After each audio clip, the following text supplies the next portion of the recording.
Just a few minutes ago, I received my battery. It's called a heavy duty battery kit for the Harley. And it's called a kit because it has the acid separate. That bike has to have that. I can't use a sealed battery for that.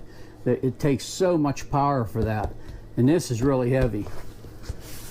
So I got it from JP Cycles and it came quick. I just ordered it last week here. And this is Tuesday. And it just came. So I gotta take it out, and it says right on the inside of this lid, it shows about doing everything, putting the acid in and doing all that, and then charging it. They want you to charge it, and they say read the instructions. So that's what I'm going to do, and I'm going to make sure I follow the instructions. I put these in many times before, and you know, I know what to do, but hey, something new might come up. It's best to read your instructions. That thing is heavy. That's a heavy battery. And here is the tube, and then the air tube that goes on the side down. Sealed batteries don't have them, but this does because it has acid. It has to have an air vent in it. So when the pressure change is in the air, it isn't putting pressure on this battery.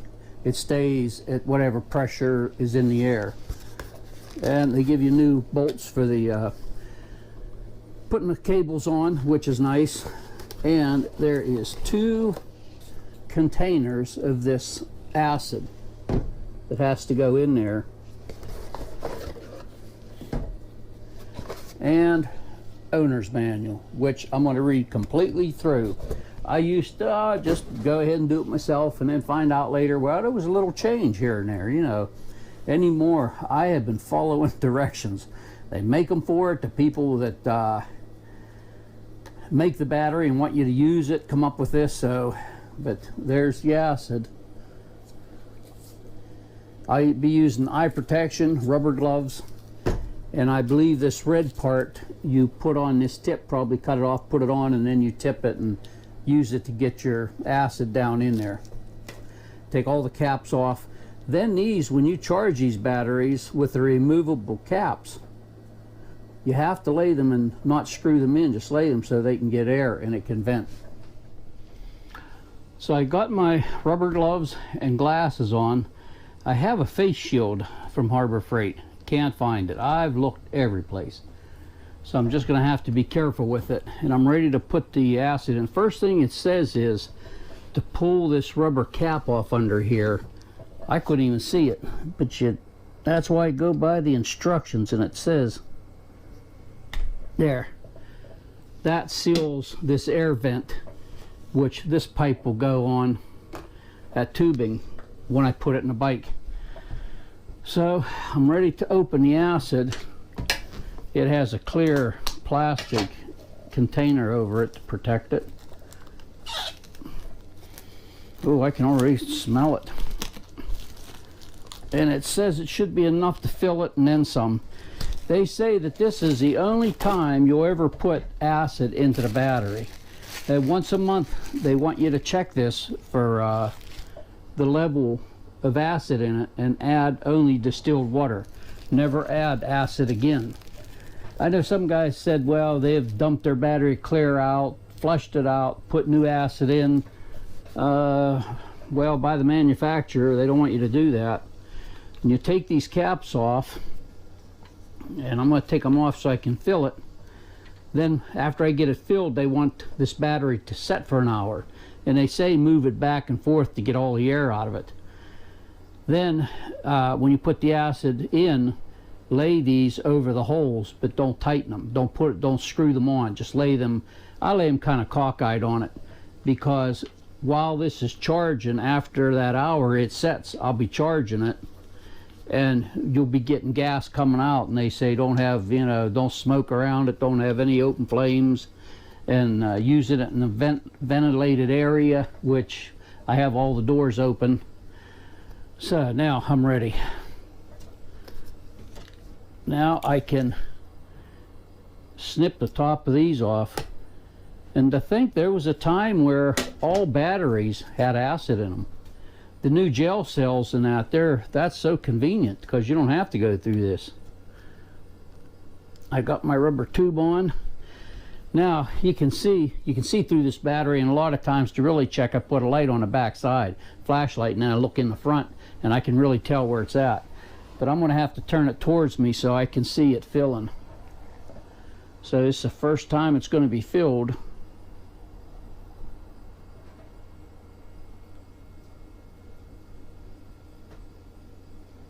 I can see it coming up the cell. There, it's sucking the air in.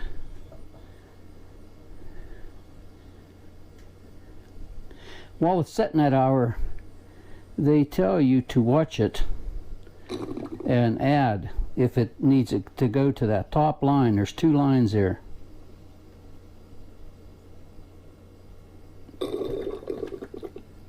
That looks like it for the first one. It took that much out of it. So there's enough with these 2 to do the rest. So I'll go off camera, fill all these to the top line, and once I get them filled, then I'll move the battery, check them again, and then I'll start timing it and let it set an hour, and then we'll go to charging, which you have to do a little figure and what charger you're going to use on it. The main charger I use is that one, and it charges at 2.5 amps. What you really need is one of those little wee ones you plug in, and they're 1.5 amps. That's what you really need to charge this, and even that's a little high. In the paper they gave me with the battery, they're telling me to use either 500 milliamps or 750 milliamps. Well, an amp is 1,000 milliamps.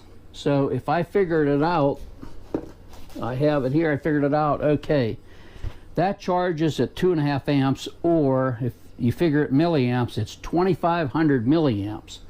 Well, they want you to charge this no faster than 750.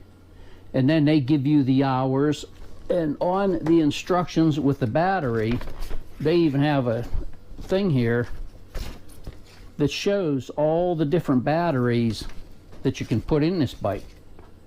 And here, mine is it's right on the front.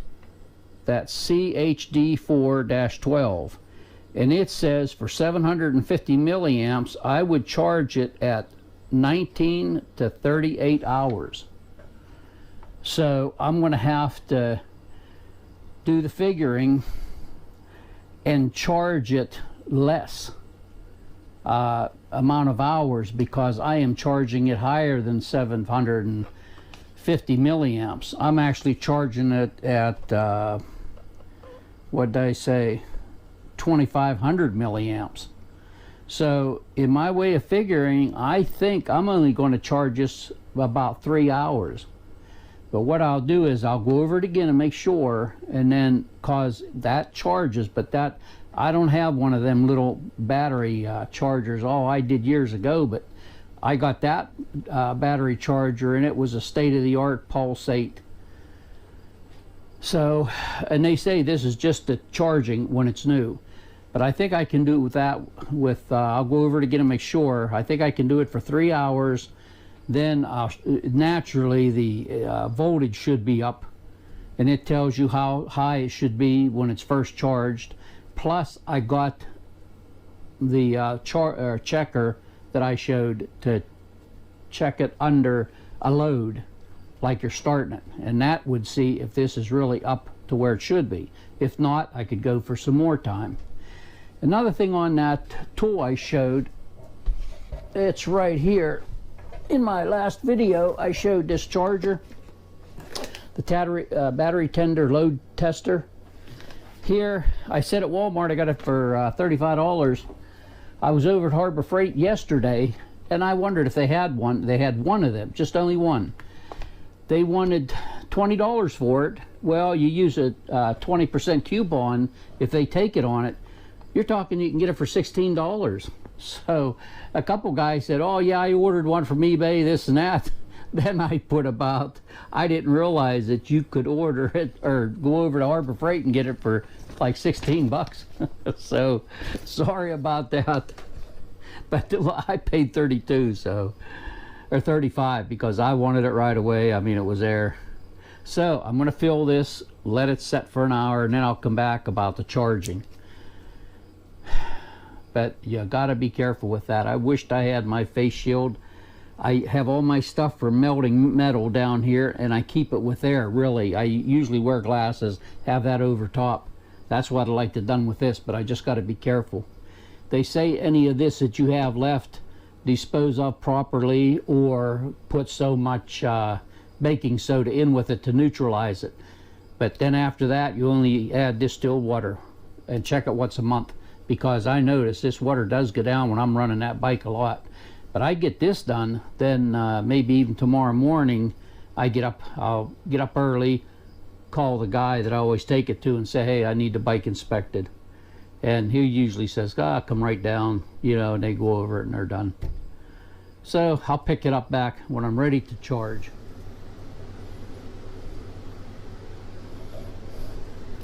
With the light shining on the back of the battery from outside, I can see the levels. I have a flashlight in case I need it. But all the cells are right at the top level on this. And the fluid I had left, the acid, is just a little bit right down in here. There's not very much. They don't give you a lot extra. So be careful and not spilling it.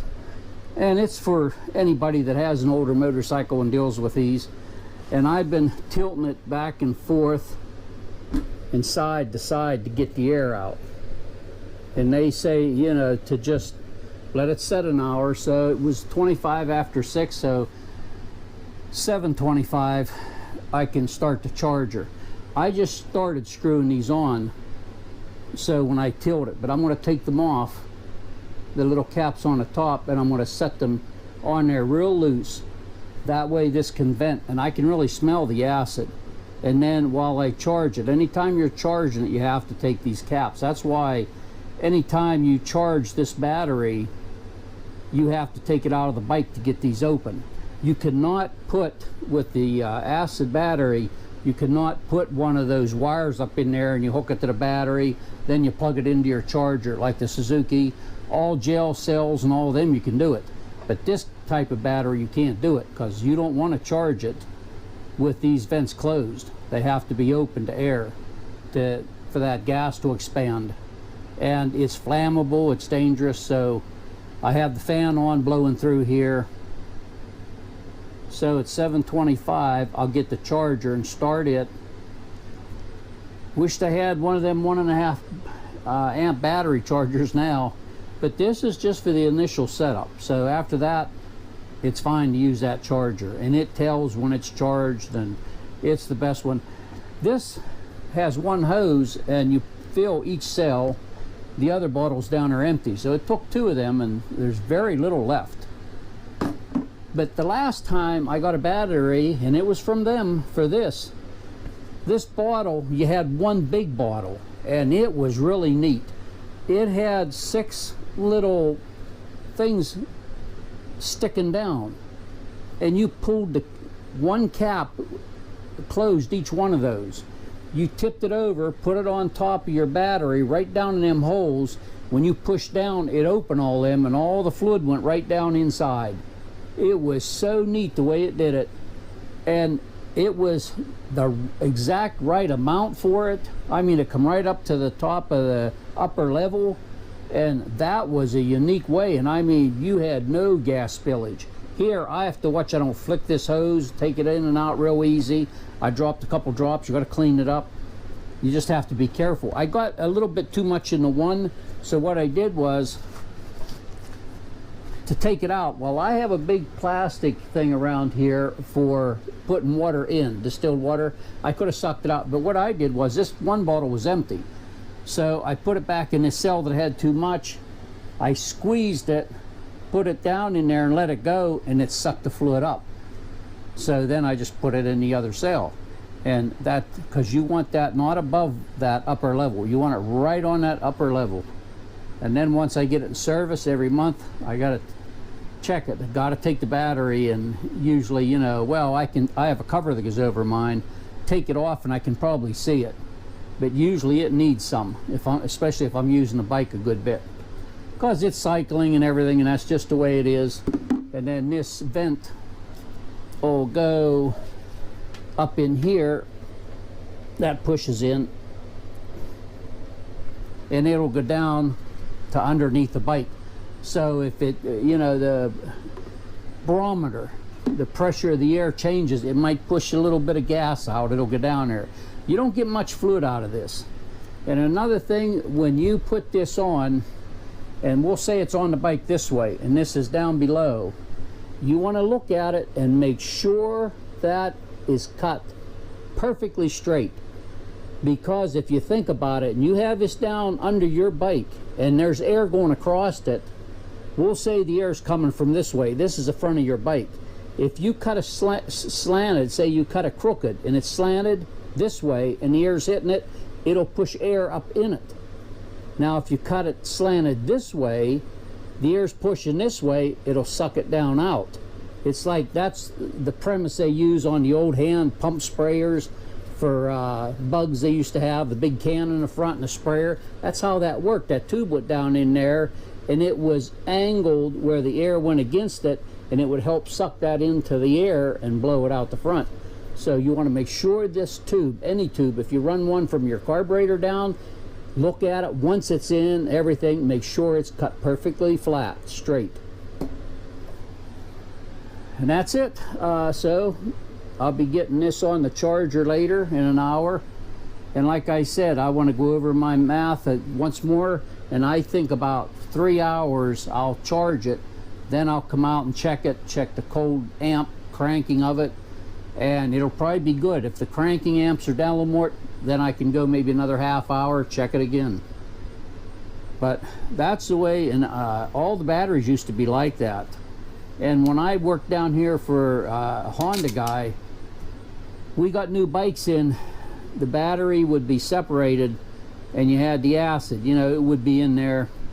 I hated doing that. I never liked doing that, fooling with it. And sometimes, a lot of times they would ship, I think, the battery with it. Sometimes they shipped the battery dry, and he had a big container back there with acid in it. And you had to take the hose off, be real careful, put it down, and you know, oh, it was a pain. A couple times you drip, you know, if it dripped and hit anything, it's going to eat it. It would drip on your clothes, and then a while later you look, you got a big fuzzy hole in your pants because one drop, you don't notice it, you know, down by the bottom of your cuff, and then you look and it's all ate out. But what are you going to do? Hey, it's something you put up with. Now I'll get a label, the label thing out, and I'll put the date, today's date I got it, because I'm charging it up this. Plus, you know, it's kind of hard to see right up here. I mean, you can see the minus, plus, and I know the battery only goes in one way of the bike. I still like to mark it. I like to mark, I'll get red and go over the plus, and then white and go over the minus. So I glance at it, I can see it. Just makes me feel better.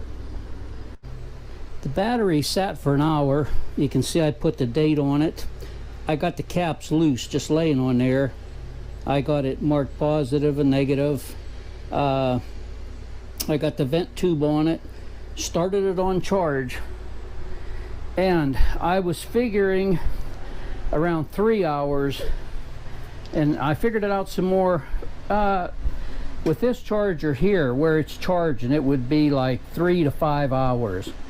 Well, one thing about this charger, and it's one that I like, and it's the only one I use, is it, like right here, I just put it on, and every so often you'll see the test come on.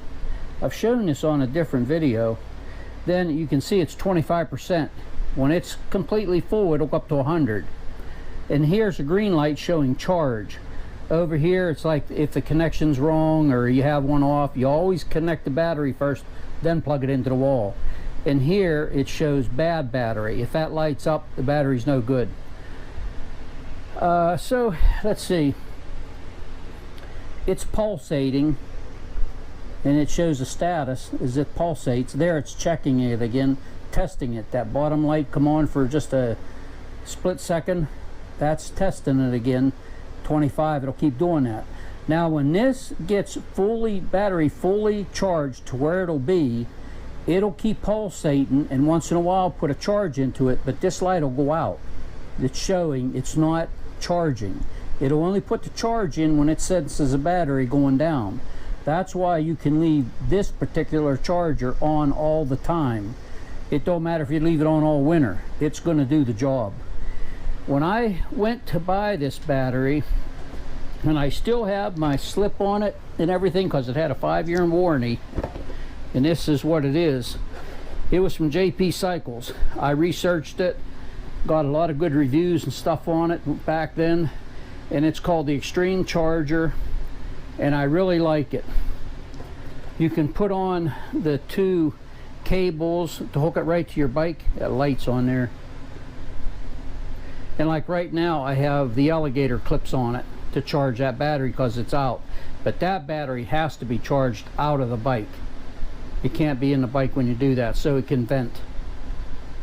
And this they advertised it on their website when I bought it, and I think I bought it in 2014, and that was right when I bought the other battery, so I probably got it in the battery at the same time.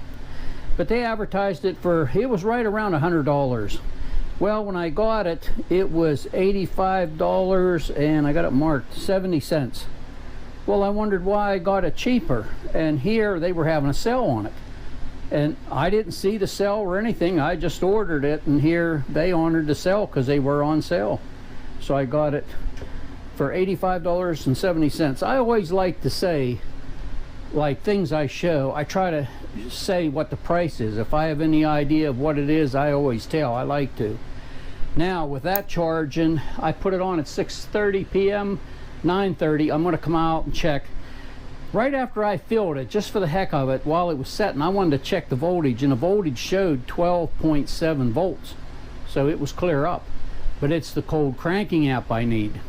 I didn't want to check it with it and draw anything. So I just, didn't test it with it. But after about 3 hours, I'll check it, see where it's at on the cold cranking.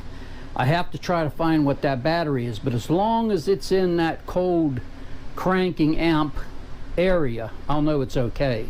Because all of those ones it checks for, it's just a little narrow band there that it goes into. So it goes into that band, I know I'm all right. I can put it in a bike and run it. Then the plastic container still had a little bit of acid in it. I checked, they were all still up. I turned it back and forth and side to side to get the air out a little bit, just easy. And it doesn't need any more fluid. The empty container, I emptied the one. I took it over and I put about 4 tablespoons of baking soda in a bucket, and then I put enough in there that I could lay that down in there, that empty plastic container they sent it. And what I'd do is push down on it, the air would come out and it'd suck that back in, water with baking soda. So I'd swish it around, I'd push it, squeeze it to get it out, let it go down the sink in here. Then I'd do it again. I did that about 3 times. Even though I'm going to throw them in the trash, I want to get the acid out of them. So once this is charged and it's ready to go, I'll look at that level. If it's okay, then the rest of that acid, I'll do the same thing. Put a bunch of baking soda in a bucket, put some water in, get it inside of it, rinse it out about 3 times, then I can safely throw those away. I don't like to throw stuff out like that, even though it's going in the trash. I mean, it's so corrosive. It's better to neutralize it. That's like all my engine oil I keep, or I take back to the auto store. I make sure I don't get any on the ground. Now I put a little bit on the burn pile when I'm burning, but I just throw enough up on it that it's right on where I'm going to burn. And I only burn when it rains. And if you take a quart of oil and dump it on the ground, it'll ruin 86,000 gallons of water. So that's why they're so concerned about putting this on the ground. Like at Latrobe here, when I used to fly with my buddy and we had a certified aircraft, we had a little cup It looked like it had a nail in it, and you'd put under the wing and there was a place there, you'd push it up and get some fuel out. And then you would look at it. If there's water in it, you got trouble. You got to get, you know, tell them there's water in that tank of the plane. They got to empty it because the water will go to the bottom. Well, they would look at it and they just throw it on the ground. In Florida, if you're at an airport and you do that, you're going to get a big fine if they see you. They have a container over there. You go pour that, just that little cup. You go pour it in there because they do not want it on the ground, because down there is so much groundwater. And that's a big thing down at their airports. You don't spill anything on that. Because over here, where they go in and fuel up and that, you always see these little stains all around. Down there, you won't see it because it's illegal to put it on the ground. It should be here too. They should have a collection place where they put it and dispose of it. But they, back when we flew, they didn't. Maybe they changed it. Like the neighbor told me, he said they said, we heard there's going to blacktop this lane out here and some of these back roads. Well, they call it oil and chip, but it's like tar and chips, really. And the neighbor told me, he said, you know, if you did that to your driveway, it's illegal. And I said, to put that on there? He said, yeah. He said he don't know why. And I said, probably because they put it on a paved road. They don't make a road like that. They pave it first, blacktop it, then they'll go back and do it. And it probably holds that on top. It don't go down in the ground.